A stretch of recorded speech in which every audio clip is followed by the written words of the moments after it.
Skënderbeu ka dhuruar një ndeshje të çmendur në stadiumin e qytetit duke mposhtur Lushnjën me rezultatin 4-3 në javën e 13 të kategorisë së parë.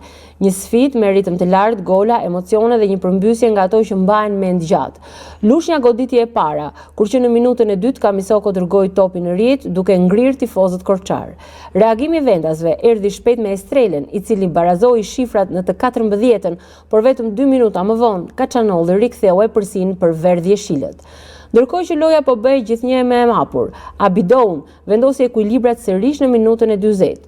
Kur dukej se pjesa e parë do të mbyllej 2-2, Lushnja fitoi penalltinë dhe Ribaudo nuk gaboi nga pika e bardhë në minutën e 45+2, duke çuar miqtë në avantazhin 3-2. Pjesa e dytë ishte krejt tjetër histori. Skuadra e Gjokës shtoi ritmin dhe gjeti golin e barazimit në minutën e 65 me Çuçkën, ndërsa presioni vazhdueshëm korçar u kulmoi në minutën e 90+9 minutat shtesë. Egjiptiani Nasser shënoi golin e fitores duke kthyer stadiumin në festë të çmendur dhe duke i dhuruar Skënderbeut 3 pikë me vlerë të artë.